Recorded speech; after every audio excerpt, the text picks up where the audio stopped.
ही जीतेगा हेमंत सोरेन दोबारा है।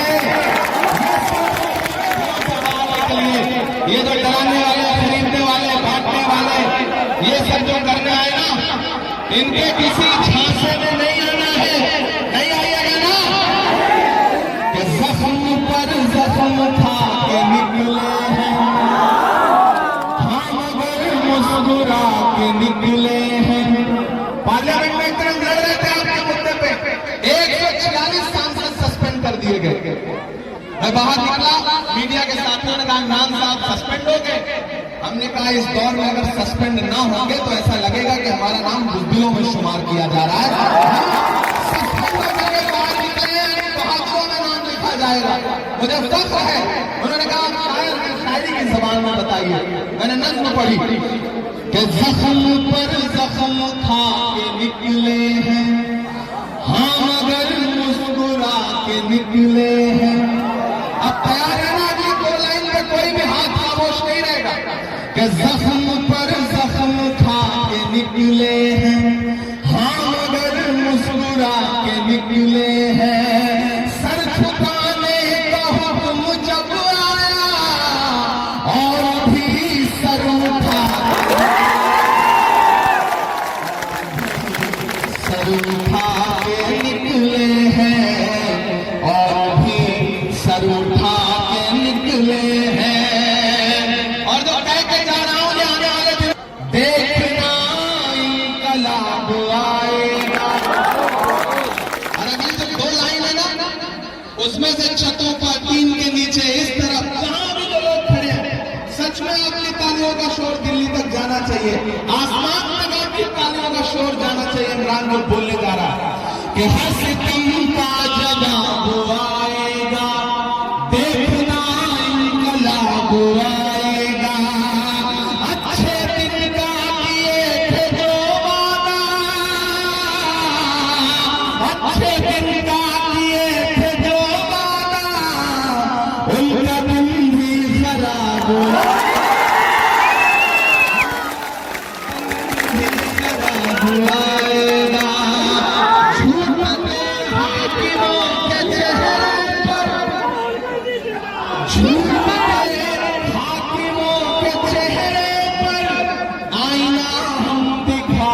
निकले हैं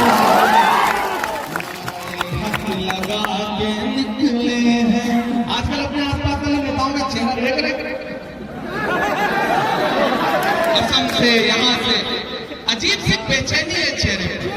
तभी हम इसे पढ़ रहा हूं कि हम तो निकले हैं मुस्कुराते हुए।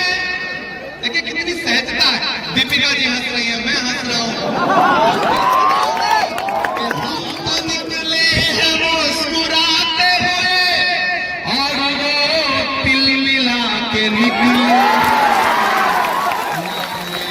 लगा के निकले हैं, जख्म पे जख्म खा के निकले हैं हम, अगर मुस्कुरा के निकले हैं। सर झुकाने का हुक्म जब आया और भी सर उठा के निकले हैं, और भी सर उठा के निकले हैं।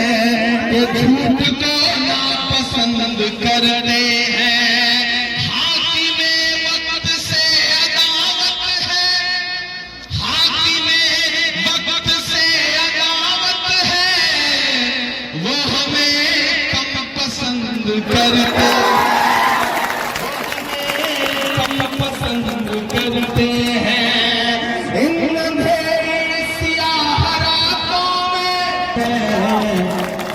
जख्म पर जख्म खा के निकले हैं हम, अगर मुस्कुरा के निकले हैं। आने वाली 20 तारीख को घरों से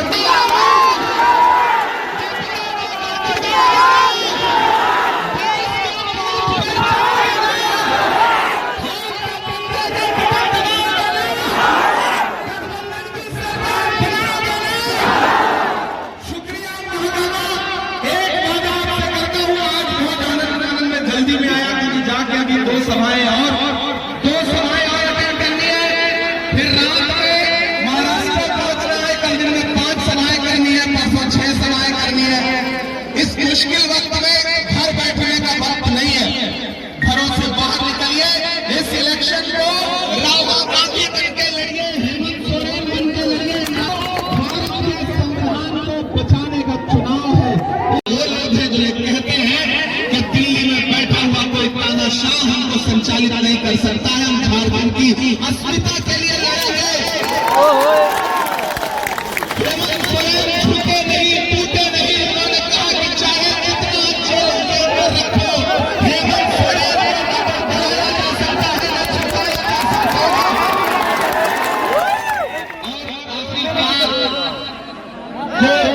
जमानत दी और जमानत देते हुए ये कहा कि इनका तो कोई कसूर ही नहीं था, इन पे तो कोई आरोप ही सही से नहीं बनता, लेकिन फिर भी भाजपा ने महीनों जेल में रखा।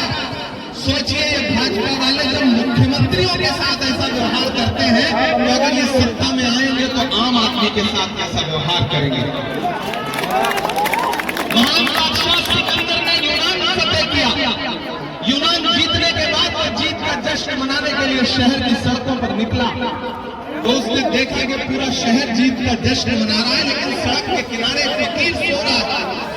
बेखबर चादर तान के सिकंदर को गुस्सा आया। सिकंदर अपने घोड़े से उतरा और आगे उसे उसे फकीर के पास गया और उसके पास जा करके उसे जोर किए कि लात मारी और लात मार के कहा कि क्यों फकीर, मैंने शहर जीत लिया, शहर जश्न मना रहा है, लोग जश्न मना रहे हैं, तू सो रहा है।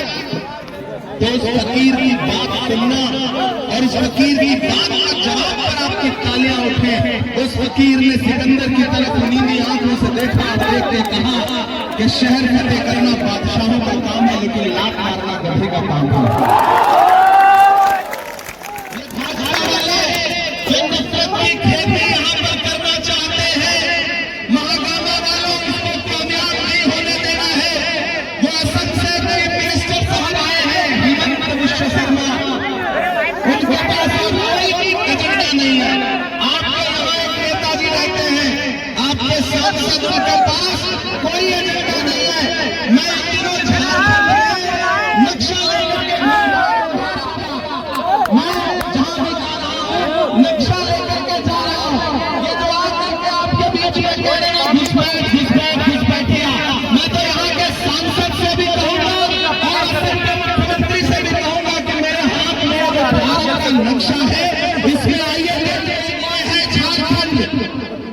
मैं चैलेंज करता हूं, आइए डिबेट करिए, ये नक्शा लेकर मैं बहस करने को तैयार हूं। बताइए इस झारखंड की कौन सी सीमा है जो जाकर के किसी और देश को लगती है। ये नक्शा देखिए और मैं उनके समर्थकों से भी कहूंगा कि ये नक्शा देखिए, झारखंड की कोई भी सीमा किसी दूसरे देश से लगती ही नहीं है, जुड़ती ही नहीं है। ये झूठ इनके पास होते नहीं है, ये नफरत की खेती करना चाहते हैं। और जिन लोगों को लगता है कि इनकी नफरत की खेती से जो विकास का काम हो सकेगा वो गलतफहमी के शिकार हैं। नादान हो, इस दौर में क्या ढूंढ रहे हो तुम? जहर की शीशी में दवा ढूंढ रहे हो। किसी मुगालते में नहीं आना है। एक तरफ दो लोग खड़े हैं जिनका नारा क्या है, बटोगे कटोगे मंगलसूत्र छीन लेंगे, भैंस खोल ले जाएंगे, ढहा देंगे, उल्टा लटका देंगे। और एक तरफ हमारे नारे क्या है, नफरत के बाजार में मोहब्बत की दुकान खोलनी है। एक तरफ नफरत खड़ी है, एक तरफ मोहब्बत खड़ी है। एक तरफ नरेंद्र मोदी जी खड़े हैं, अमित शाह जी खड़े हैं, हिमंत विश्व शर्मा खड़े हैं और एक तरफ राहुल गांधी खड़े हैं, हेमंत सोरेन खड़े हैं, लालू यादव जी खड़े हैं। आपको तय करना है कि नफरत के साथ जाना है या मोहब्बत के साथ जाना है। मैं अपनी बहन के लिए आपसे अपील करने आया हूं, हजारों किलोमीटर दूर से मेरे भाइयों, कि ये लड़ाई बहुत बड़ी है। इस लड़ाई में एक भी वोट इधर उधर कहीं देने का मतलब है भाजपा को सीधे फायदा पहुंचाना। मैं सैल्यूट करूंगा राहुल गांधी जी को। याद करिए वो नारा 400 पार का, और याद करिए उस समय भाजपा के नेताओं के भाषण, चाहे अनंत हेगड़े हो, चाहे राजू सिंह हो, चाहे दिया बेटा हो, चाहे अरुण गोविल हो, एक नारा था उनका कि हमें बहुमत दो, हमें संविधान बदलना है। लेकिन ये तो भारत की जनता का आभार कि 400 पार का नारा लगाने वालों ने 240 पे पटक दिया। लगे हुए हेमंत सोरेन, कल्पना जी और कांग्रेस के सिपाही, कांग्रेस के कार्यकर्ता, आरजेडी के सिपाही, सब जिस तरह से बिना संसाधन के भी इस लड़ाई को लड़ रहे हैं। और मैंने बहन दीपिका पांडे का काम देखा है, इसलिए मैं आपसे कहने आया हूं कि आने वाले दिनों में जब 20 तारीख को आप घरों से बाहर निकलेंगे तो सिर्फ ये सोच के मत जाइएगा कि विधायक चुनने जा रहे हो। ये सोच के जाना कि आप आने वाली सरकार में एक मजबूत कैबिनेट मंत्री चुनने जा रहे हो। छोटी छोटी नाराजगी नाराजगी होती है, मनमुटाव होता है, शिकायतें होती है, लेकिन जब लड़ाई बड़ी हो तो छोटी छोटी चीजें भुलानी पड़ती है, नजरअंदाज करनी पड़ती है। मैं इसलिए भी आपसे कहता हूं, ये सिर्फ विधायकी चुनाव का चुनाव नहीं है हराने जिताने का, ये आने वाले दिनों में भारत के आईन को, संविधान को बचाने का चुनाव है। इसलिए आप सबको इस लड़ाई में गठबंधन के प्रत्याशियों के साथ खड़ा होना पड़ेगा। पूरे गोड्डा डिस्ट्रिक्ट में जो भी गठबंधन के प्रत्याशी हैं, आपको उनका सपोर्ट करना पड़ेगा।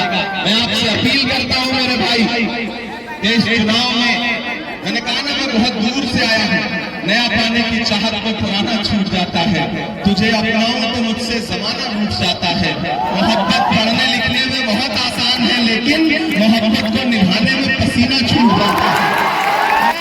आप घंटों से यहाँ खड़े हैं इस तपती दोपहरी में मेरी मोहब्बत पे, दीपिका जी के समर्थन में, राहुल गांधी के लिए।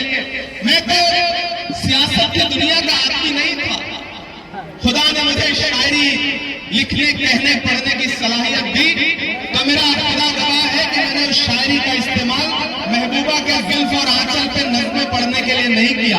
मैंने अपनी शायरी का इस्तेमाल नजीब